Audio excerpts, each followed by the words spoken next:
Question number देखिए 16, 16वां question है। बोल रहे 3 व 5 परिमाण वाले दो सदिशों के बीच कोण 60 डिग्री 60 डिग्री है। अदिश गुणा का मान क्या होगा? 3 और 5 मैग्नीट्यूड है और एंगल 60 डिग्री है, तो आपको जो डॉट प्रोडक्ट है इसकी वैल्यू निकाल के देनी है। तो देखिए a dot b equal to क्या होता है? A b cos theta. 3 दे रखा है, 5 दे रखा है और एंगल कितना दे रखा है? 60 डिग्री। कितना हो गया? cos 60 कितना होता है? 1/2। तो आपके पास आंसर आ गया 7.5। ठीक है, 7.5 इसका आंसर। ठीक है, नेक्स्ट क्वेश्चन देखिए 17th क्वेश्चन है, 17वां क्वेश्चन। ए इक्वल टू है बी प्लस सी। देखिए काफ़ी बच्चों के मैसेज आते हैं इसमें, थोड़ा सा ध्यान से देखिए। देखिए इन दोनों का जोड़ इसके बराबर है। ठीक है, तो आप जो डायग्राम बनाए ट्रायंगल का वो भी इसी के हिसाब से बनाए। अपन ने पढ़ा है ट्रायंगल में दो रेगुलर साइड जो होती है, दो लगातार भुजाएं जो होती है, ठीक है, उन दोनों का जोड़ तीसरी भुजा के बराबर होता है अपोजिट डायरेक्शन में। तो इन दोनों का जोड़ इसके बराबर है। तो ये हो गया बी, ये हो गया सी, तो ये क्या हो गया? ए आपके पास। आप सीक्वेंस को चेंज नहीं कर सकते। कोई कहेगा सर मैं से सी ले लूँ क्या? नहीं ले सकते। ए बी सी चल रहा है तो ए बी सी ही आप इसे लेंगे। अब सवाल ये बोल रहा है आपके पास कि ए जो है वो तो 5 है, इसकी वैल्यू 5 दे रखी है आपको। ठीक है, मैग्नीट्यूड परिमाण की बात करें, ए जो है वो तो 5 है, बी जो है वो आपके पास है 4 और सी जो है आपके पास कितना है? 3 है। तो पूछ रहा है ए और सी के बीच का एंगल क्या होगा? तो ये वाला एंगल पूछ रहा है आपसे, थीटा। तो थीटा देखिए साइन अगर अपन लेंगे तो ये आएगा, लंब बटा कर्ण होता है अपना, परपेंडिकुलर अपन हाइपोटेन्यूस होता है, तो ये आएगा। तो साइन नहीं ले सकते। कोस देखिए, कोस थीटा की वैल्यू क्या होगी यहाँ से? सी बाई ए। सी कितना हो गया? 3, ए कितना हो गया? 5, थीटा इक्वल टू कितना हो जाएगा? Cos inverse 3/5। तो ये इसका आंसर हो जाएगा ए। नेक्स्ट देखिए 18वां क्वेश्चन है 18th।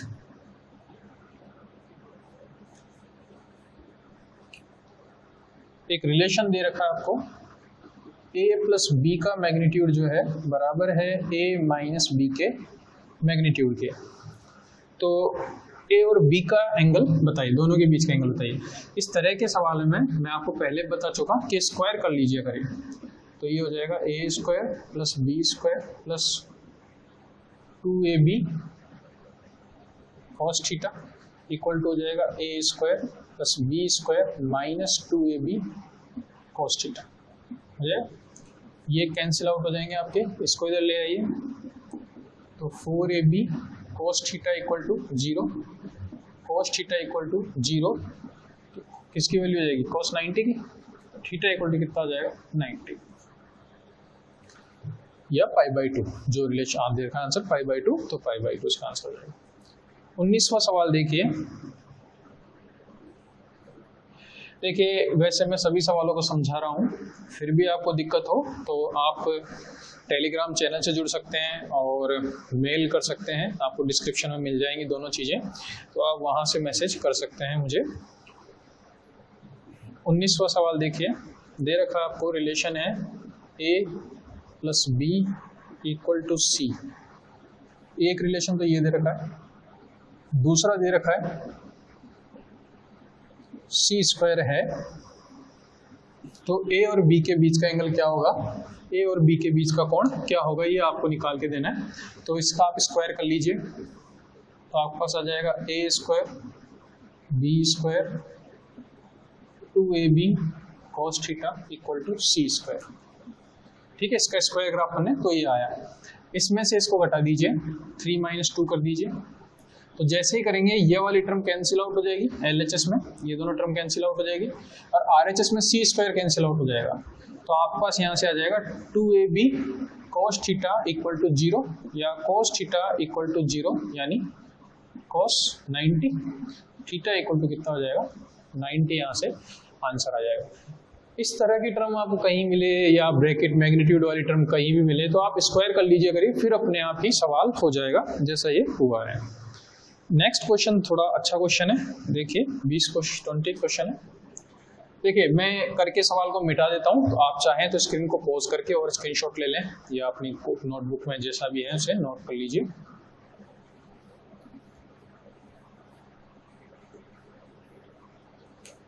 बीसवां सवाल दे रखा है, एक डायग्राम दे रखा है आपको। ये 10 डाइन है और ये भी 10 डाइन है, दोनों 10 डाइन है और इनके बीच का एंगल क्या है, 60 डिग्री है। अब बोल रहा है कि इनका रिजल्टेंट क्या होगा, परिणामी क्या होगा इस पॉइंट पे। देखिए सवाल में इस एरो को इस तरह से बनाया है, इस तरह से। अब एक चीज ध्यान रखिए, अगर ये एरो बाहर जाता हुआ होता तो आप यही वाला एंगल लेते, ठीक है। लेकिन ये एरो अंदर आता हुआ है तो आप एंगल इसके और हॉरिजॉन्टल के बीच का लेंगे, ये वाला नहीं लेंगे एंगल। यानी इसको आप अपोजिट, ये अपोजिट डायरेक्शन में, इसको भी अपोजिट डायरेक्शन में लेके जाइए, तो आप एंगल ये वाला लेंगे। ये एंगल कितना हुआ, 120 डिग्री। तो आपके पास रिजल्टेंट है वो इसके हिसाब से आएगा। तो रिजल्टेंट का फॉर्मूला क्या होता है, p² + q² + 2pq cos of theta. तो ये हो गया 10 का स्क्वायर कितना हो गया, 100। ये भी कितना हो गया, 100 प्लस 2 × 10 × 10 और cos 120 कितना होता है, माइनस का 1/2। इसको सॉल्व कर लीजिए आप, कितना आएगा, 100 कैंसिल हो जाएगा, आपके पास 1 रह जाएगा। तो 10 डाइन ही इसका आंसर होगा। क्वेश्चन नंबर 20 जो है इसका आंसर होगा ए, डाइन, 10 डाइन। आगे बढ़ने से पहले देखिए चैनल को सब्सक्राइब कर लीजिएगा और बेल आइकन दबा दीजिएगा। काफ़ी बच्चों के मैसेज आते हैं कि सर हमारे पास नोटिफिकेशन नहीं आया, तो आप बेल आइकन दबाएंगे तो नोटिफिकेशन आपके पास आएगा। क्वेश्चन नंबर देखिए 21 है, बोल रहा है यदि असमतलीय यानी नॉन कोप्लेनर होता है, सदिशों का योगफल 0 है, प्रोडक्ट योगफल जो 0 है यानी सम 0 है, तो मिनिमम नंबर क्या होने चाहिए। तो ये लिखाए हुए नोट्स में आपके सीधे सीधे 4 नंबर होने चाहिए मिनिमम। कैसे होते हैं वो समझाया हुआ है कोर्स में आपको। नेक्स्ट क्वेश्चन है 22, देखिए बोल रहा है a + b वेक्टर है, ये x एक्सिस की डायरेक्शन में यूनिट वेक्टर है, यानी एकांक सदिश है जिसकी डायरेक्शन क्या है, x एक्सिस में है, ठीक है। अच्छा, उस यूनिट वेक्टर को बताइए जो x एक्सिस में होता है, यानी x का यूनिट वेक्टर क्या होता है, i कैप। तो इनडायरेक्टली अपन से बोल रहा है कि a + b जो है इसकी वैल्यू कितनी है, i कैप है, ठीक है। आगे ये बोल रहा है आपसे कि अगर a की value i cap - j cap + k cap हो तो b की वैल्यू क्या होगी। तो जैसा सवाल ने कहा कि a + b जो है उसकी वैल्यू क्या है, i कैप, तो वैल्यू पुट कर दीजिए, i cap - j cap + k cap, ये तो a हो गया, plus b vector equal to क्या है, i कैप। तो यहाँ से b वेक्टर की वैल्यू क्या हो जाएगी, b की वैल्यू क्या हो जाएगी, बस i से i कैंसिल हो जाएगा, j - k, ये इसका आंसर हो जाएगा, b इसका आंसर है। क्वेश्चन नंबर देखिए 22 हो गया, 23 देखिए क्वेश्चन नंबर।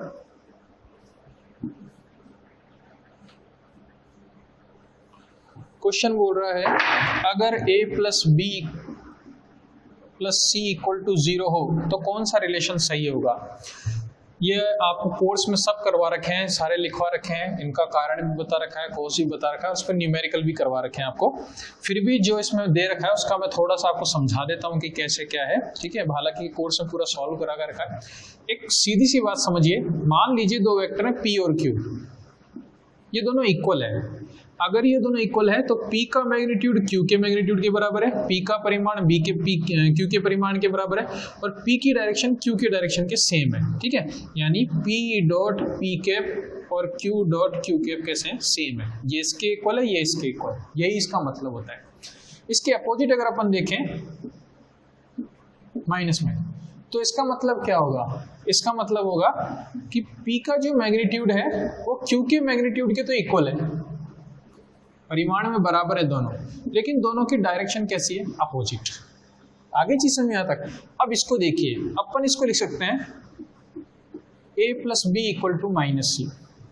ठीक है, या अपन इसको लिख सकते हैं कि a प्लस बी का जो मैग्नीट्यूड है, परिमाण जो है, ये तो मैग्नीट्यूड हो गया, और ये इनका जो है यूनिट वेक्टर मान लीजिए आप, कोई भी यूनिट वेक्टर मान लीजिए इनटू यूनिट वेक्टर,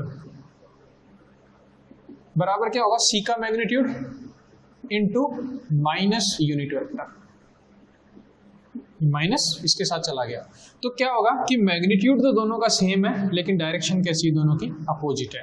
तो ये आपको बता रहा है कि परिमाण में समान और दिशा में कैसे हैं, विपरीत हैं। ठीक है, ये आपको बता रहा है क्वेश्चन।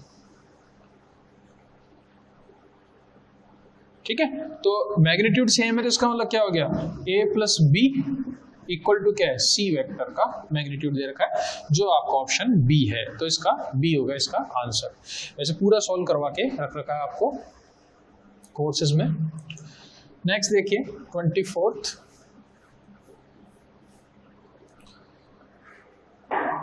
और 25th जो है ये मैंने कोर्स में करवा रखे हैं, बाकी बता देता हूं एक बार वापस आपको। सवाल बोल रहा है दो यूनिट वेक्टर है, उनका जोड़ भी जो है, सम जो है वो भी यूनिट वेक्टर है, तो उनके अंतर का मैग्नीट्यूड क्या होगा।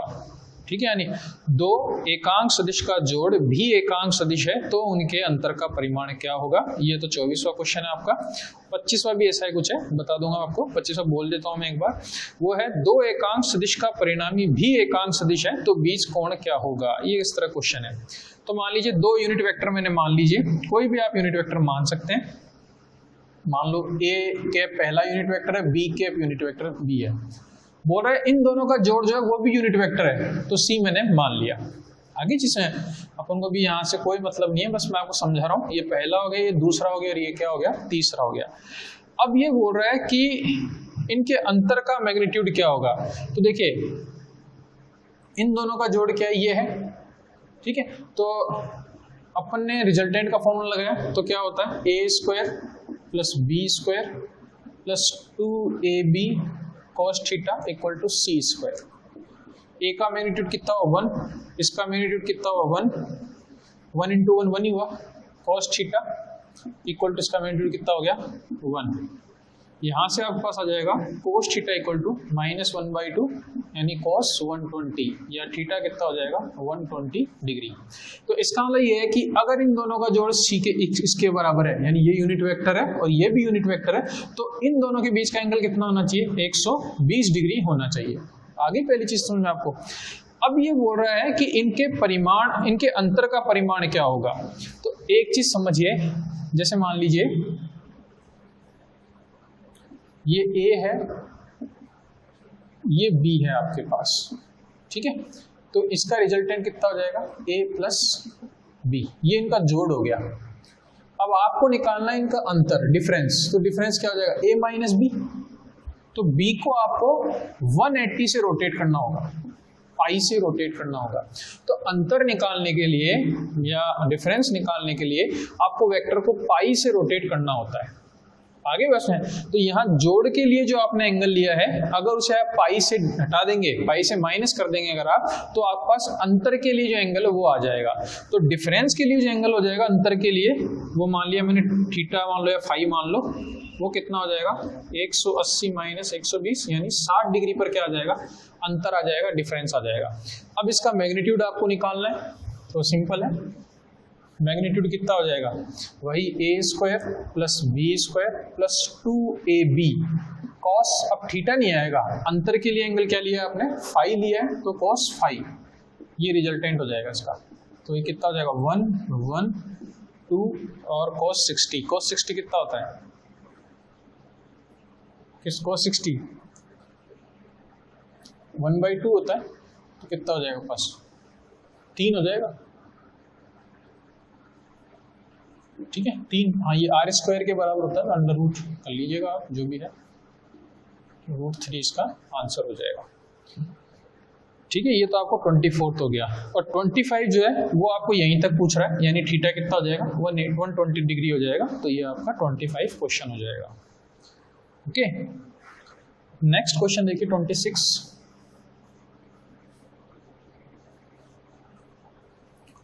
क्वेश्चन है, A प्लस बी का रिजल्टेंट तो R1 है, इक्वल टू R1 दे रखा है आपको। अब बोल रहा है कि b की दिशा उलट दी जाए। अभी अभी अपन ने बताया था कि a प्लस बी अगर ये है दिशा, अगर आप पलटोगे b को माइनस बी करोगे तो अंतर आ जाएगा, डिफरेंस आ जाएगा। तो इसका मतलब a माइनस बी जो है वो बोल रहा है वो कितना है R2। तो पूछ रहा है R1 square plus R2 square क्या होगा, ये आपसे सवाल पूछ रहा है। तो इसका स्क्वायर कर दो पूरे का, तो ये हो जाएगा आपके पास, पहले इसका स्क्वायर कर दो तो ये आ जाएगा a square plus B square plus 2ab cos theta equal to हो जाएगा आपके पास R1 स्क्वायर। ठीक है, नेक्स्ट सवाल आपसे बोल रहा है इसका भी स्क्वायर कर दो, तो a square plus B square minus 2ab cos theta equal to R2 square. पूछ रहा है R1 square plus R2 square क्या होगा, इन दोनों को जोड़ दो, आप सम कर दो। तो जैसे जोड़ोगे ये तो कैंसिल आउट हो जाएगा आपके पास, तो R1 square plus R2 square बराबर कितना हो जाएगा 2a square plus b square. ये इसका आंसर हो जाएगा आपका, C इसका आंसर हो जाएगा। ठीक है, नेक्स्ट क्वेश्चन देखिए 27 है, क्वेश्चन नंबर 27।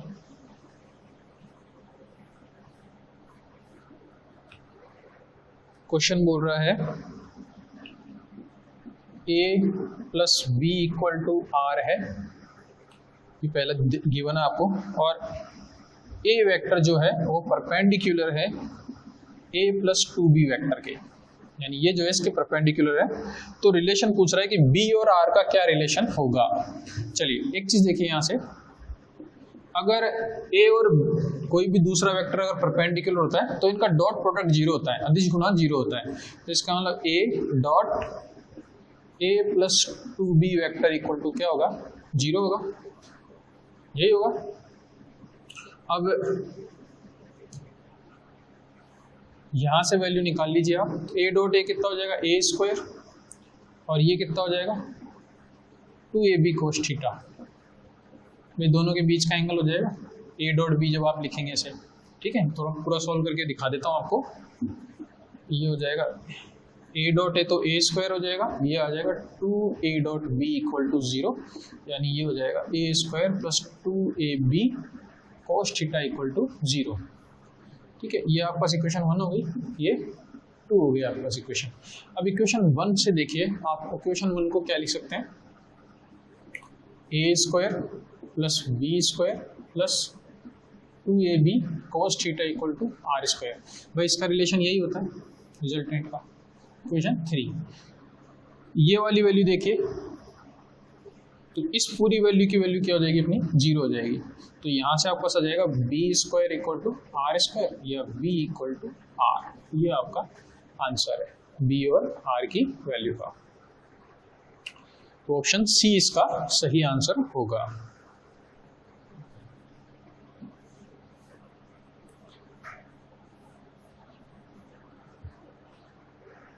नेक्स्ट देखिए क्वेश्चन नंबर 28 है, एक डायग्राम दे रखा है, ऐसा कुछ है।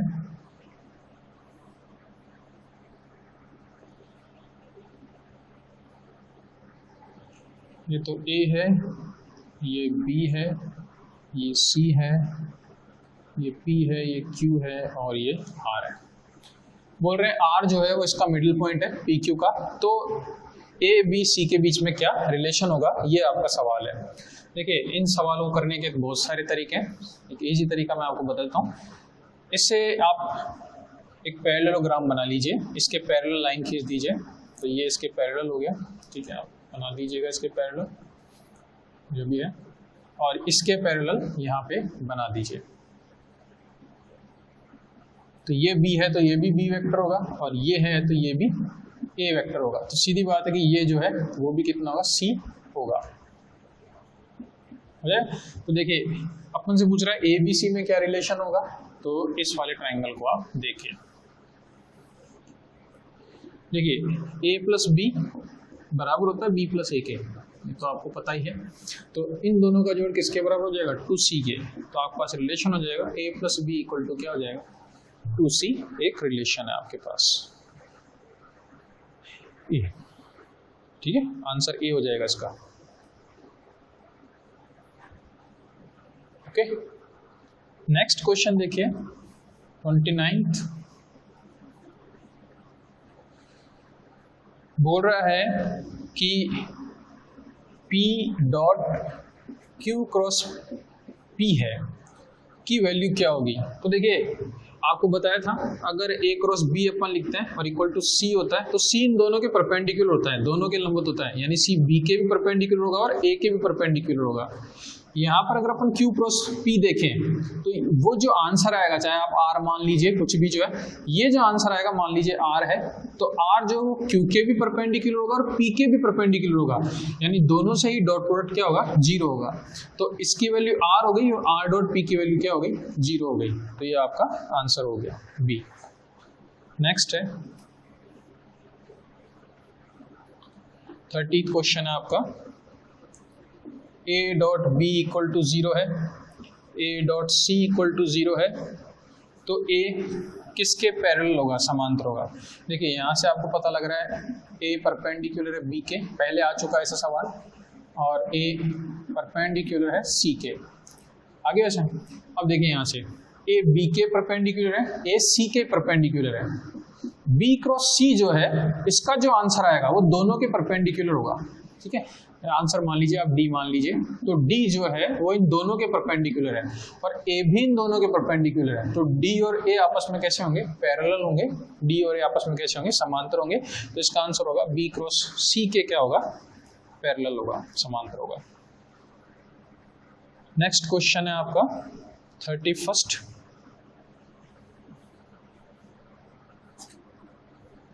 क्वेश्चन है, A और B के अंतर का परिणामी उनके योग के परिणामी के लंबवत है, यानी A और B का डिफरेंस लीजिए, अंतर लीजिए, उसका रिजल्टेंट, और A और B का जोड़ लीजिए, उसका डिफरेंस, ये दोनों आपस में लंबवत है, परपेंडिकुलर है। तो देखिए A प्लस B है, ये इसका रिजल्टेंट हो गया आपके पास, डॉट A माइनस B है, ये इसका रिजल्टेंट हो गया आपके पास, दोनों एक दूसरे के परपेंडिकुलर है, तो डॉट प्रोडक्ट क्या हो गया, 0 हो गया आपके पास। सॉल्व कीजिए, A डॉट A कितना हो जाएगा, A स्क्वायर, यहाँ से क्या आ जाएगा माइनस का A डॉट B, यहाँ से क्या आ जाएगा प्लस का B डॉट A, और यहाँ से क्या आ जाएगा B स्क्वायर इक्वल टू 0 आपके पास आ जाएगा यहाँ से। क्लियर।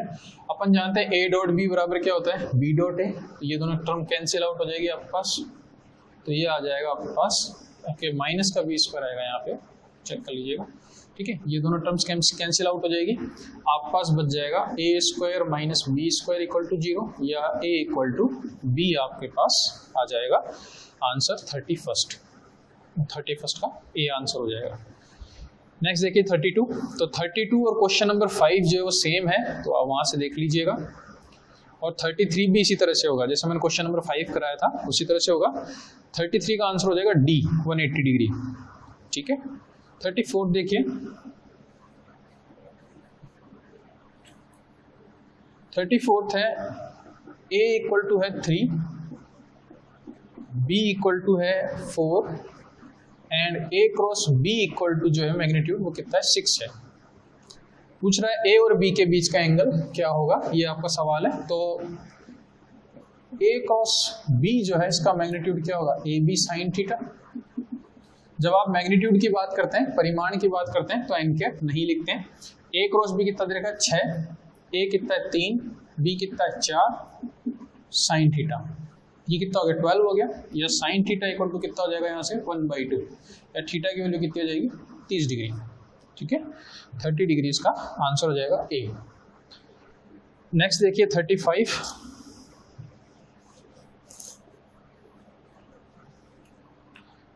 क्वेश्चन है आई कैप प्लस जे कैप और के कैप के बीच में कितना एंगल होगा। देखिए ये एक्स एक्सिस, ये वाई एक्सिस, तो एक्स वाई प्लेन में होगा, ये आई प्लस जे कहाँ होगा, एक्स वाई प्लेन में, और ये किस में है, जेड प्लेन में। तो एक्स वाई प्लेन और जेड प्लेन मतलब जेड एक्सिस में, तो एक्स वाई प्लेन और जेड एक्सिस के बीच में कितना एंगल होता है 90। आगे ऐसा है भाई, ये आपकी एक्स एक्सिस, ये वाई एक्सिस, ये आई कैप हो गया, ये जे कैप हो गया, इनके बीच में क्या पड़ेगा आई प्लस जे, यहाँ पे कहीं जो है, ठीक है, इस डायरेक्शन में, मतलब डायरेक्शन बता रहा हूँ मैं आपको, तो इस डायरेक्शन में पड़ेगा। और z एक्सिस जो है आपकी इन दोनों के परपेंडिकुलर होगी, तो इसके परपेंडिकुलर होगी, तो दोनों के बीच में एंगल कितना हो गया 90 डिग्री। इसका आंसर होगा सी।